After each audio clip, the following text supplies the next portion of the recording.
Board Gamers, BJ from Board Game Gumbo here, back with episode number 22 of Board Game Gumbo Live, the number one Facebook Live talk show dedicated to board games.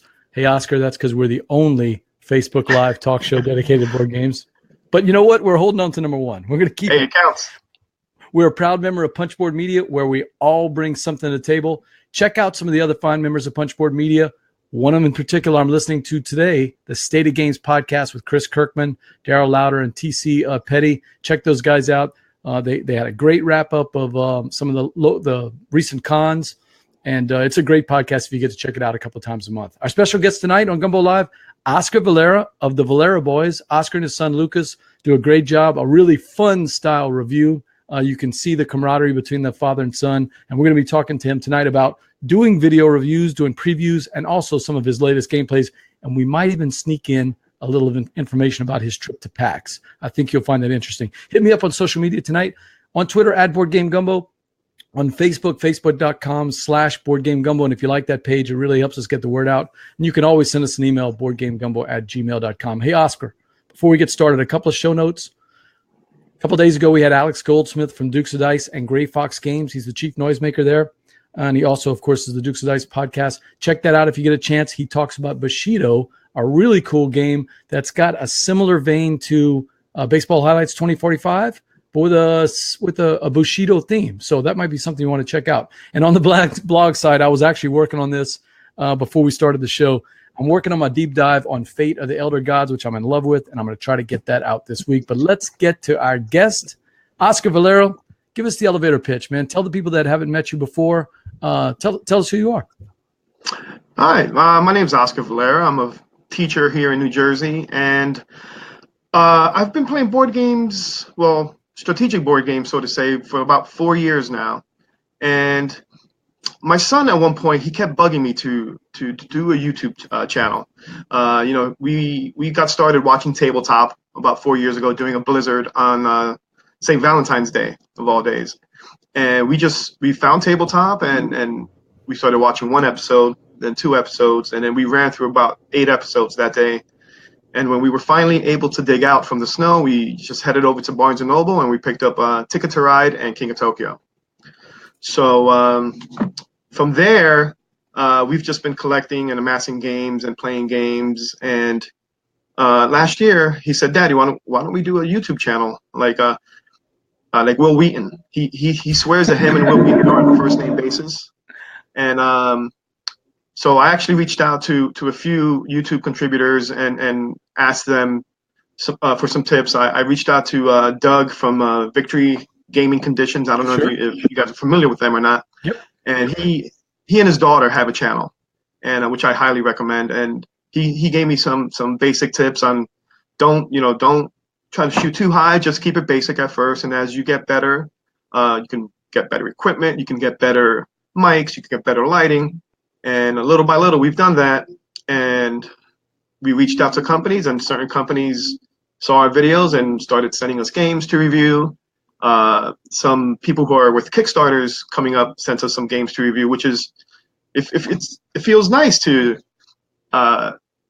feel like you're making some kind of mark on the board gaming community online and on YouTube. I then reached out to, like I said, I'm a teacher. I reached out to my principal, and I asked to start a after-school board game club because I wanted the kids to be able to use their brains in a way where an assessment wasn't at the end, and to use their brains in a way where, in a fun way where sometimes they don't even see that they're thinking too hard when they actually are, and doing strategy games. Yeah. So then I got the red light. I reached out. I actually ran a fundraiser through a website called Donors Choose, which is it's a website where teachers can do fundraising online. And I reached out to all my friends and family on Facebook, and we raised about $700 in 17 hours. 717 hours? Yes. That's fantastic. The way it works is the Donors Choose website approves your attempt or what you're trying to do, and then they give you a link to their Amazon business account. So then I went on Amazon and I picked certain games that I wanted. And then what they do is they match any donation if the person once they donated used the word Spark. So I made sure that everyone, once they donated, if they donated 20, make sure you use the word Spark, and they matched it, so that becomes 40. So wow, it spread like wildfire. And within 17 hours, I remember starting the campaign on a Tuesday. It was funded Wednesday early morning in the AM. I had games in hand on Thursday, which is crazy. So in the 2-day process, I had King of Tokyo, Catan, sure, just all the basic, time, Ticket to Ride, Splendor, basic games where I just wanted to get the kids involved that weren't too difficult to explain. And then down the line, I would show them YouTube videos of other games, and then we would take a vote on which game should we add next. I also reached out to about 40 different publishers, and I said, listen, I'm in a low-income district. The kids, when they go home, they might not even have board games. What I'm trying to do is get the kids away from screen time and more board time. And if there's anything you guys can contribute, I'd be forever grateful. And I understand why some of the companies said no. They said if we say yes to everyone, we'd go broke. But believe it or not, some of the smaller companies who are trying to get a foot in the business, in this industry, said, here, we'll send you this, we'll send you that. And some of the bigger companies also sent stuff. And at one point in my classroom, I had about 40 different games, which was amazing. That's phenomenal. No, this is after school or during school? Yeah, it was after school for about an hour. So the difficult part was for an hour, it's kind of hard to explain the game and then get enough time to play the game. So what I noticed as we went along, like after a month, that there were some kids who picked up games very quickly, and then there were some kids who did not. So what I started doing was, well, first of all, I only expected 15 to maybe 15 kids to be interested, or 20. I had 45 kids show up. That's phenomenal. So instead of having one group every 2 weeks, I had to split the group in half and have one group 1 week, one group the next week, and then alternate. So what I started doing the day before is I started a Facebook, not a Facebook, a Google big group chat, and I would send out a link to here's Rodney's video on how to play Escape the Temple, or whatever game you wanted to play the next day. Right. And it really helped out. It helped out immensely because kids, I remember the rule from the video that I watched last night on how to play. And then I also pulled aside the kids who I noticed would grab the rules a lot quicker, and I asked them to almost be my helpers. Be like, listen, I know you know how to play Pandemic now. I want you to run Pandemic, and if you have any questions, you could come and ask me while I'm helping another group. What a cool life skill to be able to teach games to other people. It's not just teaching games. They gotta know the rules, and they gotta learn how to effectively communicate in a short time. What a valuable skill, Oscar. That's awesome. And then one of my biggest pleasures out of it was there was a boy who was very socially he was very an introvert. He barely talked to anyone. Some of the kids didn't, not that they didn't like him, but they kind of thought that he was a little weird, so to say. And then board games, he blossomed. He opened up. It's amazing. And after that, he started making more friends. He started, being invited to birthday parties because they wanted him to come now. And it was such a beautiful thing that board games brought that out from him and showed other people that he was, not the weird kid, but he was a really, really cool kid. VJ from Gumbo here with Gumbo Live. I've got Oscar Valera from the Valera Boys, the YouTube channel, talking to us about this great club he started at his school. This is a live show, so we're going to be taking questions sometimes there, Oscar, so be ready for them. All right, One of the guys that helps me out with the show is my buddy Steve O'Rourke, the name father from the Dukes of Dice, and he's already telling you, hey, hello, Oscar and BJ. Great story of how you got into things, Oscar. So, thanks, Stephen. I mean, I love that story. It's a great one. I love watching the videos that you do at Lucas. I know that you guys have been out commissioned for a little while. Hopefully you guys can do some more videos. One of my favorite ones, the recent one that you did with Go Nuts for Donuts. Go Nuts for Donuts. Yeah, that one was sent to us from Game Right and from Daily Magic Games, and they actually just sent us, after that video, they liked it. They sent us Valera Card Kingdoms. Oh, so that's one that and Lucas likes it, just the name of it, because it almost sounds like our last name. So Valero Card Kingdoms. consider that. So that happened, and then one more story about the after school board game club. Yeah, sure. Last year, at the end of the year, teachers, we sometimes get gifts from our students that are leaving, and one of my students gave me a big box, and just from experience, I knew it was a board game. And I started. I'm like, Brianna, is this a board game? And she's like, well, I don't know. So I opened it up, and it was Mysterium, which I have here somewhere. And she said to me, she's like, Mr. Valera, before this board game club, all I ever wanted to do was play video games, or be on my tablet, playing apps and stuff like that. She's like, I have 11 board games since I've joined this club, and it's all because of you. So I just wanted to thank you by showing my appreciation and getting you a board game. And I was like, how great is that? So people say, if you just touch one, and I think I touched more than one, but I know I got a gamer for life in that girl. So, Oscar, man, you're making a difference in these kids' lives. And then the funny thing is, they're going to make a difference in other people's lives. Get them off the TV, get them off of the iPads. Yeah. Oh, that's a good story, man. I really enjoyed that. Thanks. So is the club still going?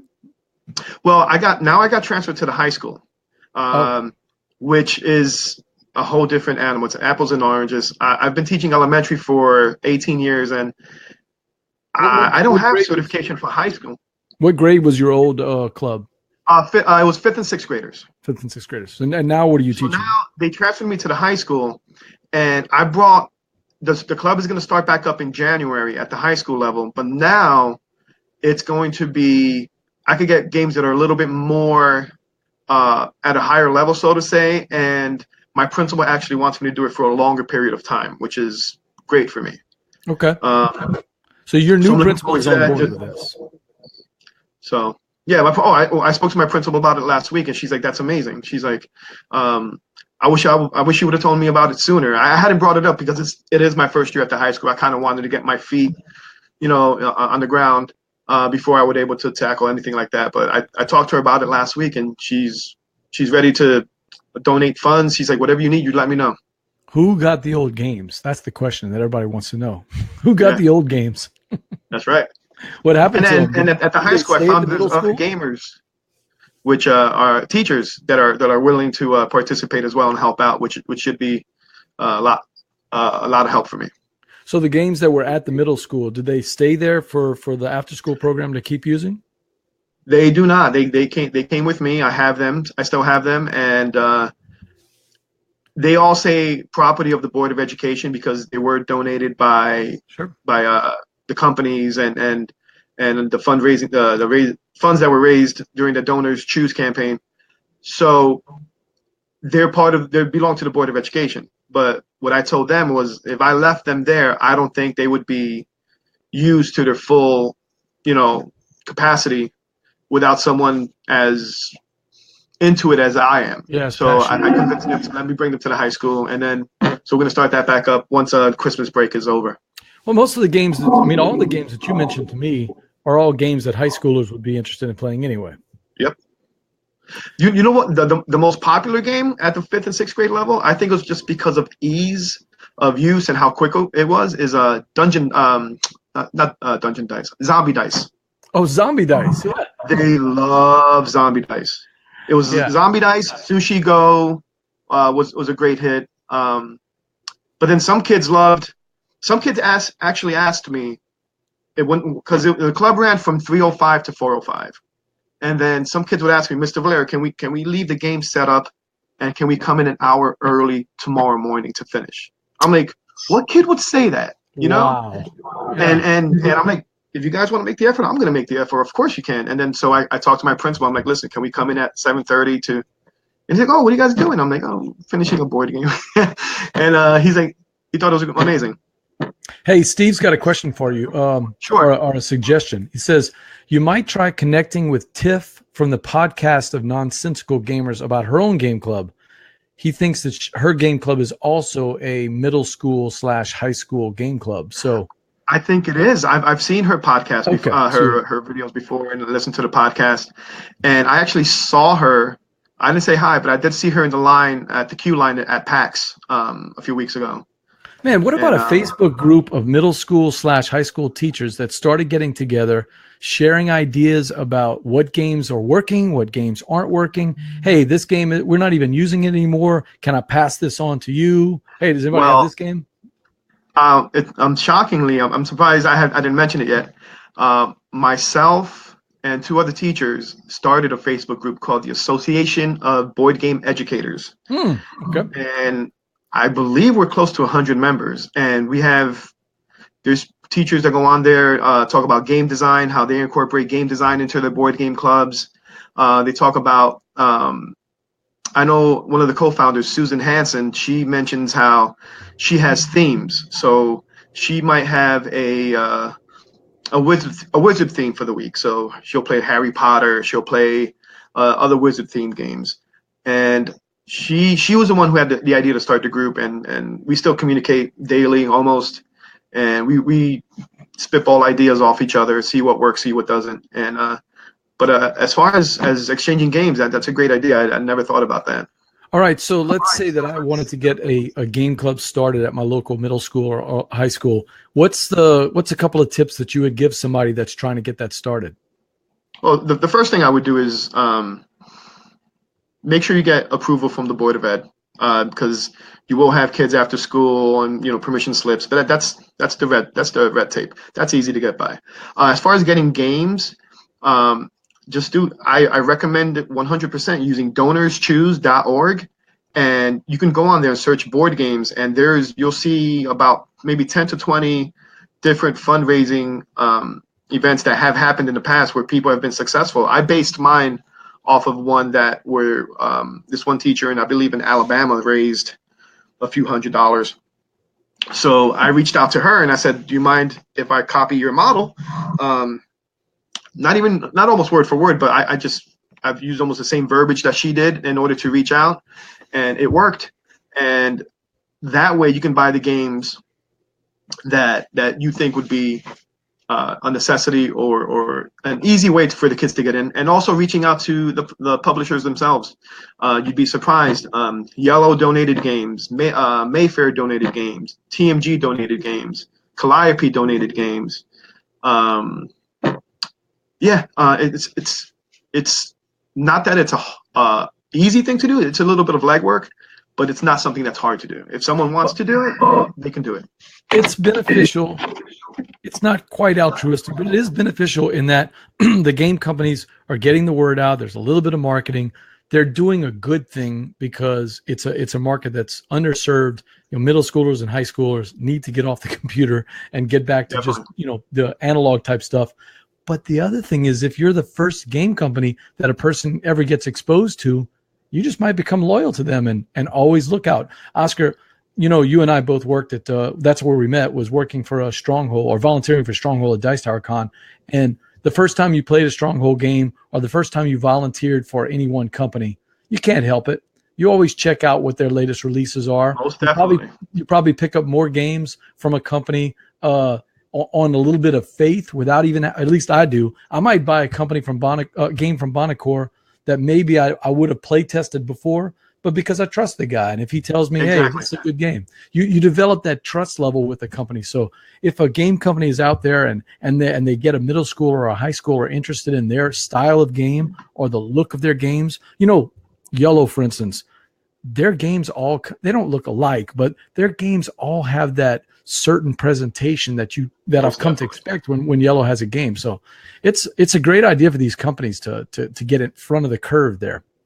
Yeah, it's funny that you mentioned Yellow because I went to their booth at Dice Tower Con, and I don't know if the gentleman was high up at Yellow or not, but he seemed like he was the boss while he was down there. And I went up to him. I'm like, "Listen, I want to thank you. Your company donated games to my board game club, and you guys made a real difference in some kids' lives, whether you know it or not. And I just wanted to thank you for that because not every company would have done it. And you guys sent plenty of games. They sent stickers, like King of Tokyo stickers. They sent promo cards. They really went all out." What was his reaction? He like, "Oh, really? I'm glad we were able to do that, And I gave him my card. I gave him a Valera Boys card, and I said, listen, here's my YouTube channel. You guys check us out. If you guys ever want, to do any more contributions, and or you can have, if you want me and my son to look into any of your games for some free reviews on YouTube, we'll be more than welcome to help you guys in that manner. But if nothing else comes out of this, I just wanted to thank you and let you know that some kids in New Jersey really appreciate your contributions. BJ from Board Game Gumbo here on Gumbo Live. I've got Oscar Valera of the Valera Boys here as my guest. We got off track there, but I was fascinated by your story of the middle school and high school club. But you talked about conventions, and I do want to hear your experiences. Somebody told me that you were able to make it to PAX Unplugged. I was not. I'm curious, what did you think of PAX Unplugged? And maybe compare and contrast it for me to our experience at Dice Tower Con, which was fantastic. All right. So Dice Tower Con was definitely more intimate. I believe only about, I think it was like 3,000, a little bit over 3,000 people were at Dice Tower Con, whereas it was a sea of people at PAX. It was, I didn't go on Friday, I didn't go on Sunday, I went on Saturday. So Saturday was their busiest day. And just to get into the hall, you had to get in a queue line that wrapped around a few times. And it took you about good 20, 30 minutes just to get into the hall. Wow. That being said, when you were in the hall, it was pretty much enough room for everyone to walk around freely and feel comfortable. There was no pushing or shoving. Whereas Dice Tower Con had vendors, but they might have had 20 vendors, so to say, or 30, whereas PAX easily had probably close to 100 vendors, if not more. All the big companies were there. Some local distributors were there, but also some of the smaller game companies that were having games coming out on Kickstarter soon, or promoting games coming out for their company that were not on Kickstarter. You could demo, every booth you could demo something. And the free play area was massive, and they also had a hot game section, which were all the new games from Essen that were there. You weren't able to purchase yet, but you were able to play them. And it was any game that was hot as Essen was there. That was the first time I played Azul, which I think we're talking about later. I played Agra, which is, my mind is still melted from that game. It was amazing. Beautiful. Oh, the board itself is massive, and it's just beautiful. And then, but at Dice Tower Con, I must say that you felt more of a community vibe, where I saw someone, and then I probably saw that same person an hour later, and then I saw another. You would see them around at different, maybe some of the shows or some of the auctions or stuff like that. Even when we weren't working together, volunteering for Stronghold, we saw each other a few times. And standing in line for, you remember our buddy Jacob? Excuse me? I said, you remember our buddy Jacob that worked with us, that volunteered? I mean, I saw Jacob. He did the demos for Alien Artifacts with Portal, but it wasn't just there. I saw Jacob in the elevator. I saw him in the hotel. We played a game together. We played like 4 or 5 one of the first nights. That's what I liked about Dice Tower Con. You just kept seeing the same people. And hey, we're gonna play this game later, and you make a game date and it works out. Yeah, but to be honest, both were very successful. PAX, what I saw at PAX that I haven't seen at other conventions was just the different amount of types of people. You had old people, you had young people, you had different races. It felt like PAX was the first convention for a lot of people that might have been interested in gaming that never went to one. It's the biggest one on the East Coast, and with the East Coast having a huge chunk of the population, it was an easy one to get to for a lot of people. So that probably played a part in it. And how about the free play? One of the things that I loved about Dice Tower Con is Tom and his crew had hundreds and hundreds and hundreds of tables. You could always find an open table and a place to play. Was there enough open table gaming? There was a lot. There were more tables at Dice Tower Con. Okay. Because if I remember correctly, there were 2 huge rooms. There was a room with the library, and then the other room off to the left. So there were definitely more tables there, and because there were less people, they were less populated. And the library at Dice Tower Con was a lot bigger. The library at PAX, I can firmly believe that by next year they've learned what they need to do and what worked this year and what didn't work this year. And I can guarantee you that their library next year is going to be a lot bigger. Well, I am encouraged to hear that they had a good hot games or S&Game game section. One of the things that I liked about Gen Con and about Dice Tower Con, right next to where you and I were working with the booths, they had that hot game section with all the games laid out. You could just sit there every day and play Photosynthesis or Magic Maze or whatever the games were. Same thing at Gen Con. Now, just like everything else at Gen Con, it's a ticket.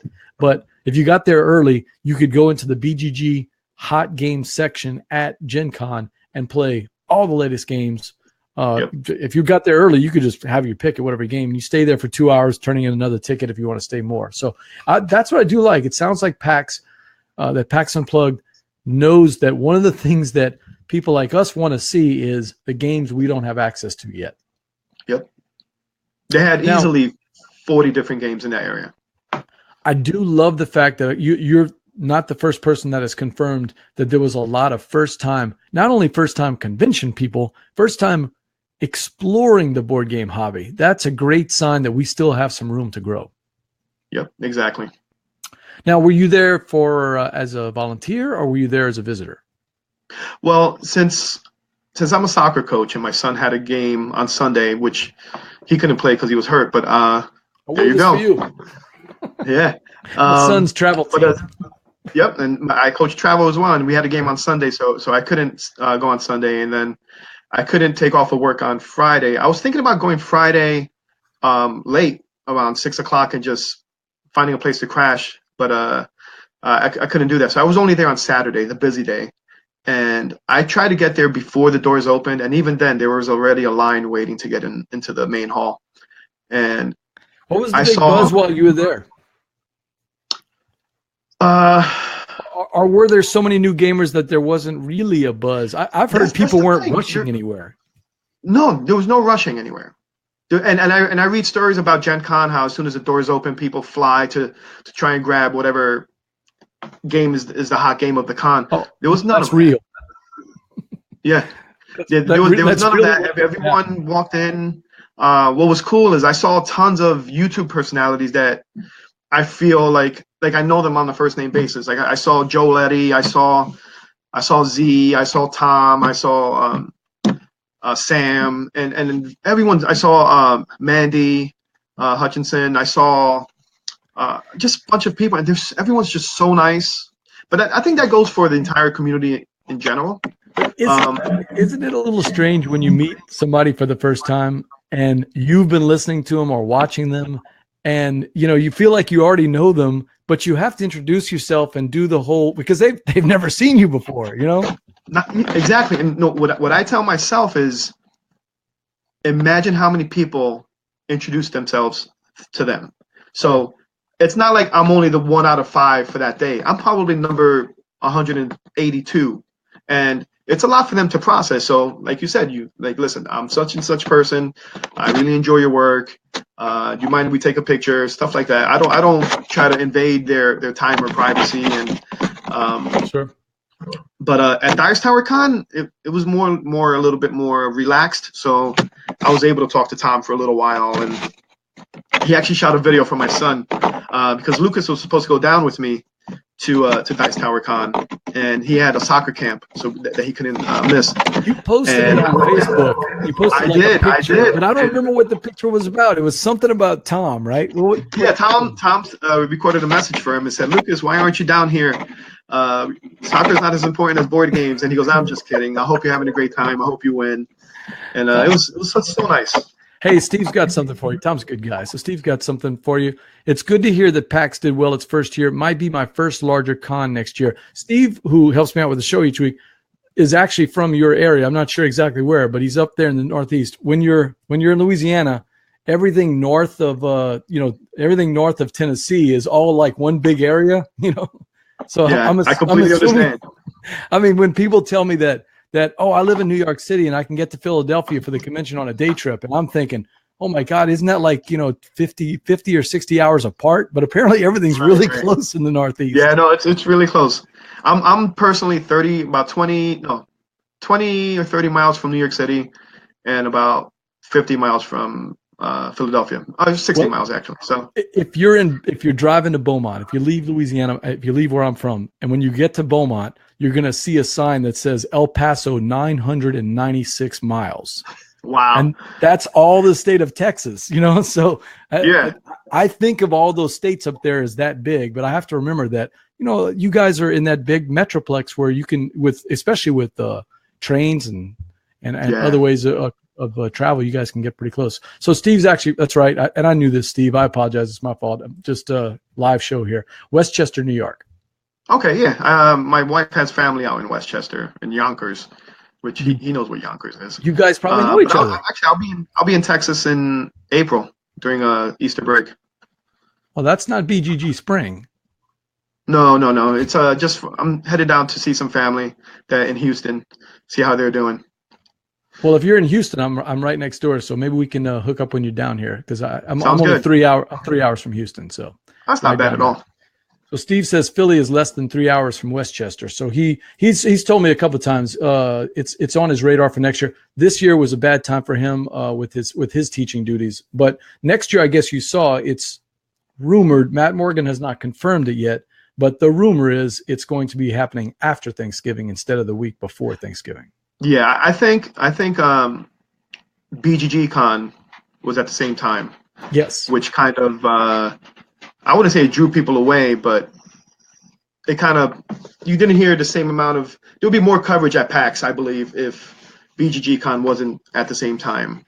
Yeah, you split up the companies, you split up all the board game media, and they were trying to be in two places at one time, and that made it tough to get coverage. It was like each convention was only half covered. It seemed like, Yeah, I actually reached out to Stephen Bonacore, and I asked him, are you going to be at PAX, since he's based out of New Jersey, and he's like, oh no, I'll be at BGG Con. But it's funny, at PAX, the Stronghold booth had a huge life-size cutout of Bonacore that people were taking pictures with, and I think at one point they took it to a bar and they took pictures with him at the cutout at the bar, and so it was a lot of fun. Hey, so you I actually told me grabbed the last copy of Venus Next down there. Oh, nice! I haven't played it yet. Oh, nice. Yeah, I haven't played it. I haven't played it yet, just because of one reason. When I sleeved Terraforming Mars, because the cards, I usually don't sleeve, but the cards for Terraforming Mars are a little thin. So I wanted, since it's such a great game, I wanted it to last. And the sleeves I bought are the Ultra Pro that have that little holographic circle on the back or on the front. And because I don't have the matching sleeves, and I don't want to be able to tell which cards are not Venus Next and which cards are, because of the different sleeves. So I'm waiting to get new sleeves before I can play it. I know, to some people it sounds like, I guess, a little OCD, but I just want to be fair. Wait, is Steve talking about MIT for his kids? Is MIT next to Philadelphia? Is everything next to Philadelphia? No, MIT's up in Massachusetts. Massachusetts? Yeah. Okay, I obviously don't know Northeast geography very well. Sounds like it's almost, Steve, it sounds like you're dropping your kids off next door while you go to the Philadelphia Convention Center. And I know you're fooling me because they're not next to each other. And maybe from the South. But, so what's the best game you've played so far since Dice Tower Con? I know you played some really good games. What's your best game experience? I have to say it's Clans of Caledonia. It scratches that itch. And what's funny is when I first started serious board gaming about 3 or 4 years ago, I was playing all the I want to say filler games, but all the basic, the Ticket to Rides, the Splendors, the easier things. And I met up with a group around here that they tried to introduce me to a few Euros, and I was like, oh, Euros aren't for me. I'll never get into Euros. And now I love them. Now it's like a puzzle waiting to be solved, and just finding that once it clicks for you, it's such a great feeling of knowing what to do next, or planning a certain strategy, and trying to see if someone else has the same strategy as you, and trying to combat their strategy, or it's just a tug of war, and I just love it. And that doesn't mean I still don't like your your Ticket to Ride games. Like Ticket to Ride will always hold a special place in my heart. It's the one game my mother plays with me, and she's 81, Wow. and she loves playing Ticket to Ride. And we taught her how to play. Oh, what game was it? Where she beat us? Oh, King Domino. We taught her King Domino, and she wiped the floor with us. And so I still like those games, but I've never played Clans. Tell me about Clans. What's it like? Well, I backed Clans over the summer. It was from I don't believe he had designed a game before, and I had never heard of the company. But it had whiskey barrels as whiskey meeples, and it sounds silly. I backed it because it had whiskey barrels, and then I started doing research, and then I started, and I'm like, you know what, this sounds like a game I might like, and I backed it. The Kickstarter fulfilled, and I waited. So then the game finally came in about a month ago, and I didn't watch any reviews before that. I just said, you know what, I want to learn the game on my own. I want to just play it, and it's just a well-oiled machine. That's how I can put it. It's a Euro. I read an interview with the designer. He said that he pulled from some of his favorite games. He pulled some things from. A lot of people say it's the Terra Mystica killer or replaces Terra Mystica. Because Terra Mystica does take 2 to 3 hours to play sometimes, and you do need a certain amount of people. With Clans, you could play with 1 player, 2 players. It scales well all the way up to 4. And it's 30 minutes per player. So if you have a 2-player game, you're done in an hour. Or if a solo game, you're done in half an hour. Which is important to me. My time, especially with teaching and soccer, it's limited lately. But it just for me, it does everything well that a Euro should do. It's not a point salad, so to say. But it is area control. It's resource management. It's what do you choose to do with those resources, whether you want to turn one resource to another. There's contracts to fulfill. It's just a really, really, really, really well done game. And for a first time designer, he knocked it out the park. I even sent him a message on Twitter. I'm like, dude, whatever you're doing next, just let me know. I'll back it instantly if it's anything like this. Oh, wow. That's great. That's a high praise. Anything else you played that you really enjoyed since Dice Tower gone? Well, I just got Azul last week, and I bought it without knowing anything about it, just because I knew it was one of the hot games at Essen. It was a hot game at BGG-Con, and I saw it being played at PAX, but I didn't get to sit down and play it too much because I was trying to get into the game of Agra that they had there. But it came last week, and we played it on my game group. Played it on Tuesday night. We played it twice, and it's funny because the first round, when I was playing it, I'm like, this seems too simple. What's the big deal about this game? But then as the rounds progress and certain decisions have to be made, and it just gets chunkier and chunkier, while still being a light game. It's not a brain burner by any means, but there are decisions to be made. But by the end, you really have to make certain decisions where they are going to hinder you or help someone else, or help you and hinder someone else. Oh, so it's relatively easy to get into, but it still has some of those tough decisions. Definitely easy to get into, and what I love is that on the back of the board is a variant that's a little bit harder. Not too much harder, but just a little bit harder for once you start getting, I want to say, bored of playing the base game or the original version. It just adds a little twist. And by the end of the game, the 2 guys in my group, they ordered it immediately. They just loved the game. It's that good. It's gorgeous, chunky components, which I always love good components. A nice insert, easy rules, 3 pages, 3 or 4 page rules, and it's just, once you get it, like at first you have to understand some of the movement of the tiles, but it's a beautiful game. Steve and I were talking about a game that I don't, from what I know about Azul, doesn't play the same, but it's that same introduction that has deeper decisions. He and I both have been playing Sagrada. I don't know if you've gotten a chance to try Sagrada yet. Okay. Yes. What I like about Sagrada is, and I don't have it yet, but I am going to pick it up. My wife likes games that I can teach to her in 5 minutes, that'll play in about 20 or 30 minutes, But during those 20 or 30 minutes, there's so many delicious decisions that you got to make that you really feel invested in the game. And then at the end, it makes you feel clever or mad at yourself if you don't prepare for that last round, you know? Exactly. So is that Exactly. similar to Azul? Yeah, same thing. Azul is a perfect game like that. You can teach it 5-10 minutes, and the art alone might pull in people, because like my wife is the same way. If there's certain games that she gravitates to, and like you said, it has to be able to be taught quickly, has to hold her attention, and it can't be too heavy. She doesn't like games that are too heavy. So sometimes I buy a game, not so much that I want to buy the game for myself, but I want the game to be a game that brings my wife to the table and lets me spend some quality time gaming with my wife. That's why I bought King Domino. King Domino seems like a game she loves.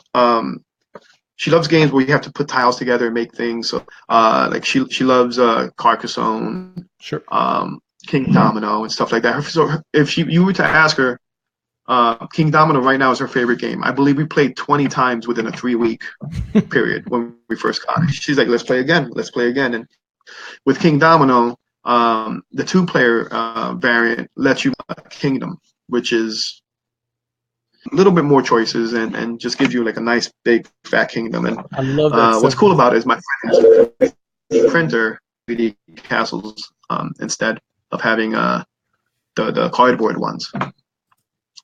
Azul, Steve says it's quite eye-catching. That's the one that has they look like mahjong tiles a little bit, sort of. Yeah, they're supposed to be like Portuguese wall tiles. Okay. So they're very, very colorful.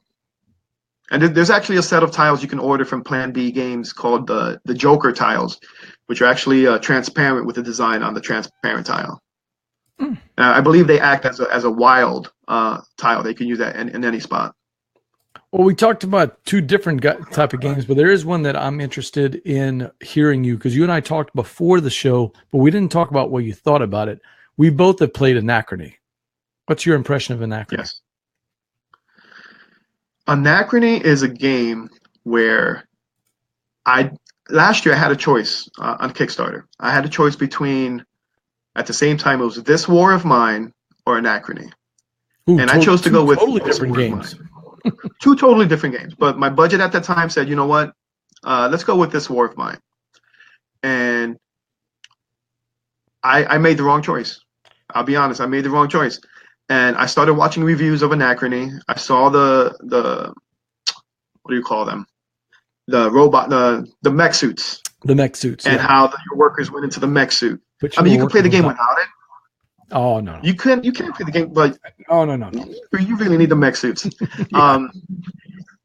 And just I ended up purchasing it from a gentleman. I forget his name. He just started an online store called Legend Desk, I believe, out of California. Okay. And he had both when everyone else was sold out. And he says that I believe I was one of the first purchases to his online store. I took a shot in the dark. I'm like, you know what? Hopefully I don't get screwed. And I didn't. He sent the game quickly. It's a lot of game in that big box. Oscar Valera says, Legends Games, you won't get screwed. Yes. So that's the byline. And then it's such a, people see the game and they're like, oh my God, this is, I won't be able to wrap my head around this. There's no way. True. But once you take the time to learn the game and you see that certain things make sense of what you need to do, where you need to go, and it plays so well. And it was, I mean, it's a toss-up right now for my game of the year between that and Clans. I think Clans has more recency bias, so maybe I'm leaning that way right now. Yeah. But Anachrony has a phenomenal solo variant. Like I'm really big on solo games as well, and has a really, really well done solo variant. It's not your typical beat the high score. It actually has another set of mechs called the Chronobot, and they have their own board. And you roll some dice, and it tells you which option they're going to take. But once you use that option, the number moves to a different option. So the next time a 6 is rolled, it's not going to be the option the last time the 6 was rolled. So, and I still have not beat the Chronobot. It's that Wow. great. It came with 2 expansions, which I haven't even touched yet. So We haven't either. that game give me gameplay for years. Sounds like you got the Kickstarter edition. I ended up paying. I got the base game, and then I paid extra for the mechs. So it was a little bit more than the Kickstarter people got, but it was well worth it. And but the biggest, what blew my mind was the whole time travel, where if you needed gold or a certain resource, you could send it to yourself from the future. But if you didn't go back and take care of that time loop and close the loop, it would be not beneficial for you at the end of the game. I think they call it an anomaly. An anomaly, yes. Yeah. You get anomalies on your board, and if you don't fix the anomalies, it's not a good thing. Which is, when I heard time travel and this and that, I think that's one of the reasons I went with this War of Mine. But I'm really glad that I picked up Anachrony. It's just. I want to say it's a perfect. There's no such thing as a perfect game, but it's amazing. It's really, really well done. So Dave got back in our group, and he's got the full edition. And we played it a couple of times with him. And I wish he had been here tonight. He couldn't make it, but that would have been fun to have Dave talking with you about Anachrony, because he loves Anachrony. I will tell you, the first 30 minutes, man, I was swimming in deep water. Whoo! There's a lot to think about. But then once, in the second half of the game, once I started realizing that the game is almost an A, then B, then C, then D game, and you started putting those combinations together, it's like it just takes my brain a little while to figure it out. But I started thinking, okay, I just got to do this, this, and this, and this, and make sure I have these little peoples available, because if you don't have your people available, you are messed up. Whew, so much to think about. But yeah, I also love how you every player starts off with different variables, different resources, different end goals, different. So the replayability is huge. So sitting here, it's the end of November. We're almost finished with the year. Give me Oscar's top 3 this year. Clans and Anachrony. Well, Clans and Anachrony are in there. I don't know which one's number 1 yet. Number 3. What's the number 3 game? I think it might be Godfather. Oh, the Godfather, really? Wow. Yes. Okay. Yeah. You know what it is? Godfather is it feels like Lords of Waterdeep and you're not, what's the other one that people always get confused? Not confused, but always mention. It feels like Blood Rage a little bit to me, even though it's not the same game. There's a little Blood Rage. No, with the area control. Yeah. Yeah. I'm going to go against the grain. I really enjoyed Godfather. I played it one time, but our group has played it. I can't tell you how many times we've seen fish swimming in the Hudson River. I mean, you got dead bodies piling up. It seems like every month somebody's playing the Godfather. But I'm going to go against the grain because the artwork in that game let me down. I don't find it visually appealing. It's funny you say that, because someone on BGG said the same thing. Like the artwork for the car bomb is the same artwork for the drive-by, is the same artwork for this. Someone on BGG actually created new art for the cards and put up files that people can download and either print on cardstock, or if you want, maybe send out to a professional card printer, and it's amazing art. Yeah, I mean, I'm used to Simon blowing it out the water, and then you've got Ethnos and you've got Godfather, that neither one of them are visually appealing at all to me. Now, are they fun games? Yes, absolutely. But in a crowded market where every month there's 10 new games that are fun to play, they got to stand out in every aspect for me. So I'll play both of them. Look, on the Dukes of Dice scale that Steve and I deal with all the time, the 1 to 6 scale, both of those are at least 4s for me. It's a game I won't turn down. I will play either one of those games anytime they ask.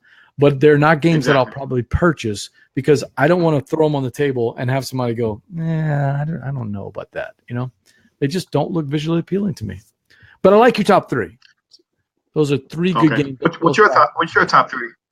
Oh, I know my number 1. It's Near and Far. After that, it's still wide open for me. I got too many games left. Near and Far is so good. At one point, it was Photosynthesis was in my top 3, and it's kind of fallen off a little bit lately.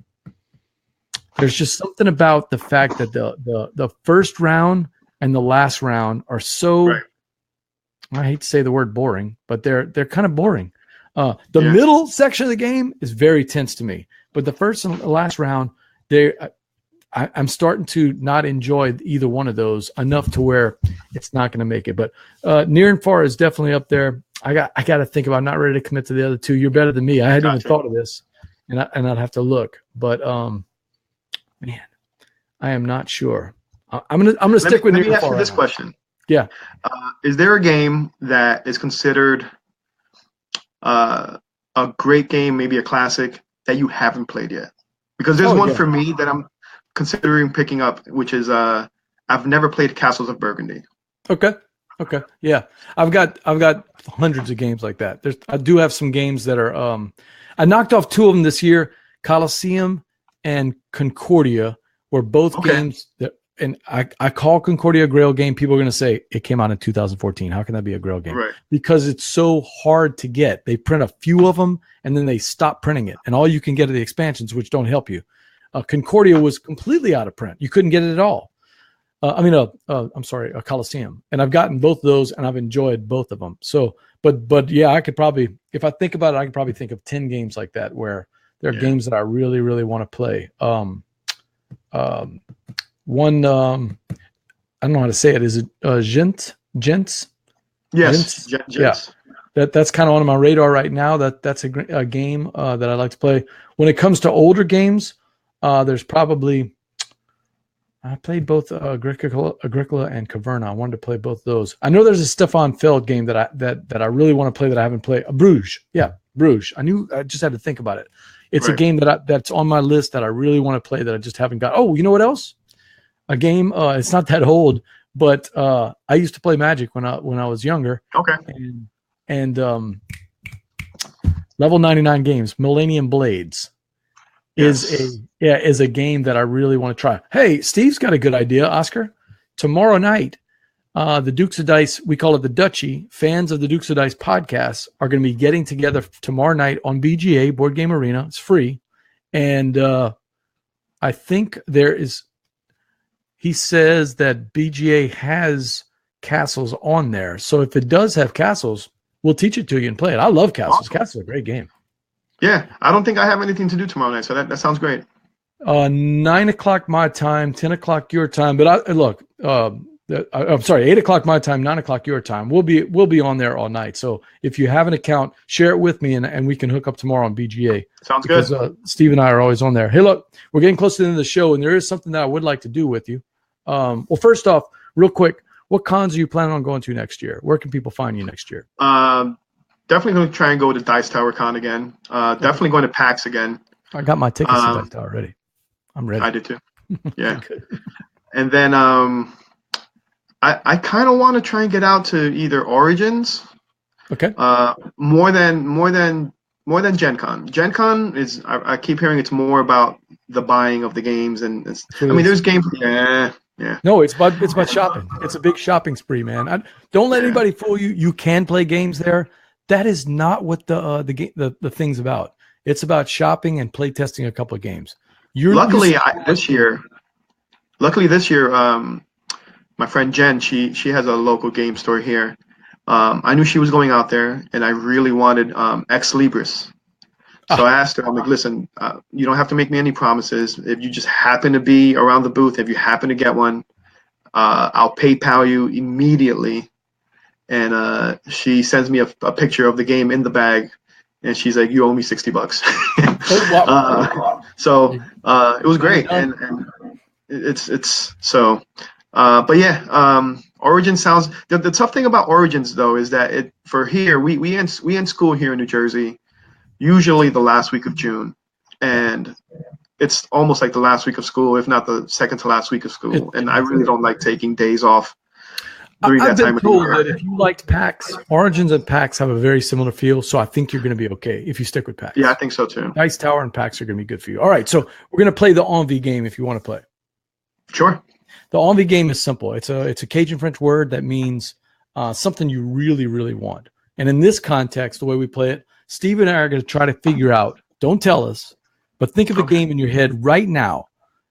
Forget about money, forget about whether you even own it or not. If you own it, fine.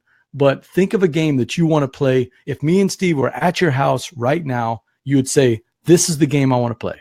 In other words, you get to pick the game, and you don't have to worry about who's playing with you or whether they like these games or whether they like that game. What game do you want to play right now? Okay. You ready? Okay, good. Yes. So Steve and I are going to ask you a series of questions and see which one of us can figure it out, or whether you can stump us in 20 questions. So, okay, hold on. Wait. Let me change my game 1 second. What? Wait. You can't change. No, I didn't know it was a stump. I didn't know it was a stumping thing. Oh no! Come on. Don't. All right. Okay. I'll keep the game. I'll keep it. Okay. All right. Let's get going. So first off, is it a competitive or cooperative game? Competitive. Is it an American designer or a European designer? Or is it an American or European designer first? Yeah. I believe American. You think it's American? I believe American. Does it have minis in it?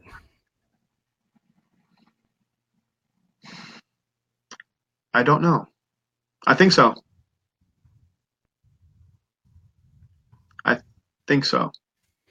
Did it come out in the last 3 years or so? Yes. Oh, so it's a new game, Steve. All right, we're honing it in. That limits it only to about 2,700 games. Let's see. So, does it have a theme, or is it an abstract? Theme. It does have a theme. Okay.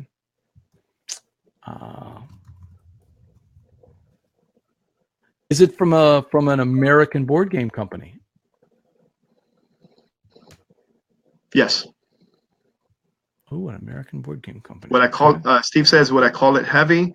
Definitely. It is a heavy game. Okay. All right. So to recap so far, it's a competitive game. It's an American designer from an American company, or published by an American company. You're not sure about the mini, so that doesn't count. It did come out recently, and it's definitely a theme game.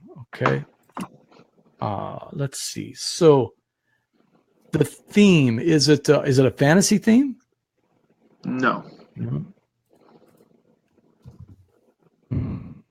Is it a space theme? Yes. Oh, okay. A game, Steve, that came out in the last 3 years has a space theme.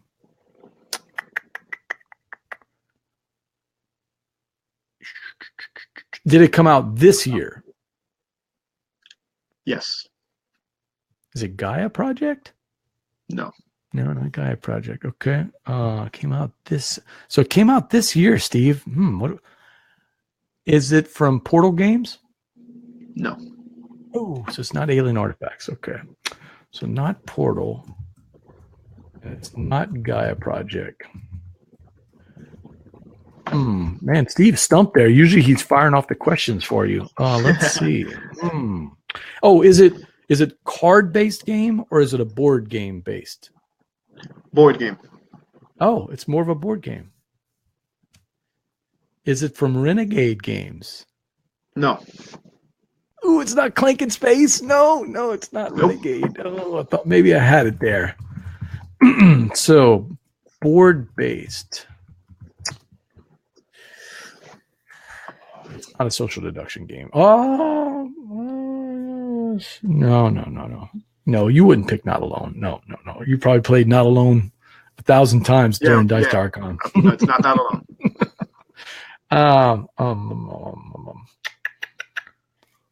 Wow. Is it is it a Euro style, or is it more of an Ameritrash game, or is it a hybrid? What is it there? I would say a hybrid. That being said, I've never played this game, so I'm only going from what I know from YouTube videos, or but not from actual gameplay that I've played myself.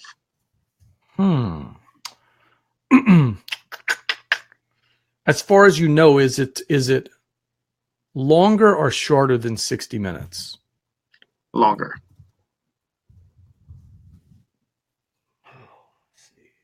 A game that came. All right, to recap, it's a competitive game.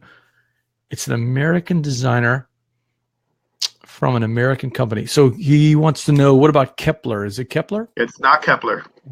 That was on your list, though? You were thinking of it? No, not Kepler. No. I almost bought it at PAX. Well, I know Pulsar 208049 was at PAX, but that's not an American designer, not an American company. It's not that one either. It's not Pulsar. Okay, I didn't think so. Came out recently in the last year. It's longer than an hour. It's got a space theme. And you think it's maybe a hybrid. Boy, God, Oscar, you're stumping us here, man. And what's funny is we're so close. We got some good choices here. When you hear what it is, you're gonna be like, ah. Oh. Don't tell me that. So man. No. We got a few questions here left, Steve. What you got, man? It's not a legacy game because that's not. Nope, not a legacy. Not a legacy. Historical.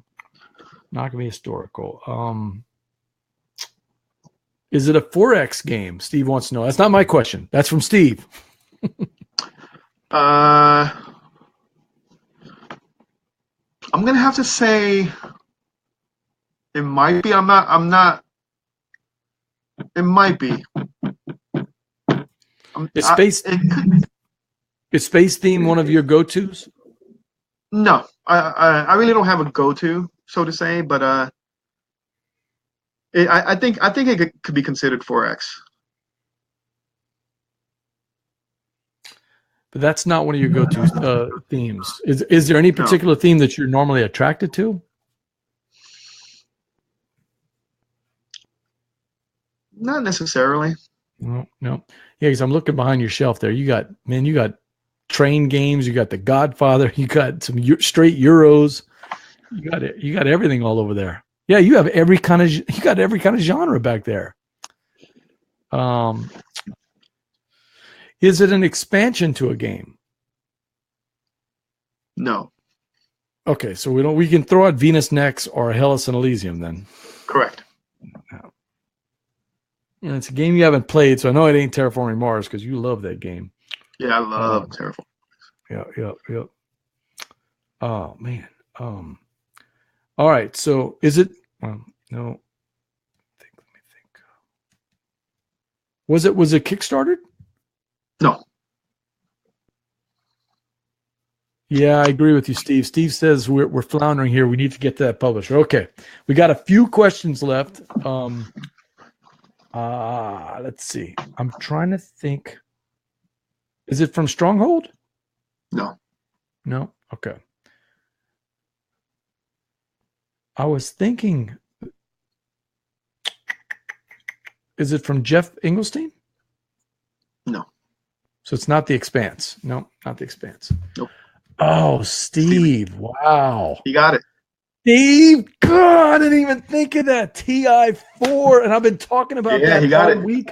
Carlos came back from BGG and played not one but two full games of TI4 and has been raving about this game. I've picked up that box about 10 times in the last 2 weeks, and I know that it's a game that'll sit on my shelf. And my group, like if we were to play it, we would play it, and then maybe not play it for like another few months or year. So like we all are itching to get it, so we might just chip in and get it anyway, and just like take a day off of work and just order pizza. It's the McDonald's game. Alex Goldsmith, it is not the McDonald's game for the 5th week in a row. It's not the McDonald's game. That was Alex's game when he first came on the show. He stumped me and Steve bad. I mean, we were not going to pick the McDonald's game, whatever it was called. No, but thank you for checking in, Alex Goldsmith. Wow, you're exactly right. TI4. As soon as Steve posted that, I was like, how dumb. I should have gone right to TI4, Fantasy Flight game. Carlos has literally been talking about it for 2 weeks now. Oscar, you did well, man. You stumped us. Thank you. God, I gotta chalk up another win for Steve O'Rourke. That's number 3 on the season. He's got me by 1. Oh well. Yeah, you're right. We were thinking brand new, and the new edition, kind of messed me up. I didn't even think about it. Oh, that was a good game, though, and that's a good pick, and I'd like to hear you play it because, what Carlos has told me about it is it's a game you don't feel like a whistle stop that you got to play 12 times to get your money's worth. if you play TI4 once or twice, you've gotten You your got your money's money worth. worth. That's 12 hours a Definitely. game, or depending on the play count, it's 10 to 15 to 20 hours of gaming. So, Yeah. hey, you know what? If you guys want to play it, you should play that. Yeah. I just picked up. I've been putting it. I don't know why I haven't picked it up yet, but I just picked up Pandemic Legacy Season 1, and I've never played. And I'm not playing it with my main group. I'm playing it with my wife's friend's husband, who I introduced that couple into newer board games last year because they moved into the area, and she's from Canada, and all she's ever played she's played board games, but they've played over 300 games of Catan, and that's all they were like Okay. really used to. I'm like, It's a great game. and he's an auditor, so playing Catan with an auditor who's played 300 times, it's not fun because he knows every single different strategy or technique to manipulate you or just get the most points all the time. He's looking at the board and he's looking at you, and he sees zeros and ones. You're not even a real person to him. Yes. So I said, listen, we had fun with Catan. Next week, I want to introduce you to something else. And it's funny, we've been playing for like a year now, and they were asking me, Power Grid, where can I get the expansions for Power Grid? And it's hey, you know what? If they like Settlers of Catan, Concordia, it's not Settlers of Catan at all. It's the game that's closest to what a gamer version of Settlers. So you've played Concordia? I have not. Okay, I'm telling you, that's the game to me. It's still Settlers of Catan, but take out the dice, and instead you've got a deck of cards that you control, and you're still laying out settlements and all that. But it's that next level. Check that out. Steve and I are both. It's funny. Steve and I are both stuck on April and Pandemic Legacy. Neither one of us have been able to get our group back together. It's my wife. We got the game last Christmas. We got all the way to April, and we haven't played since.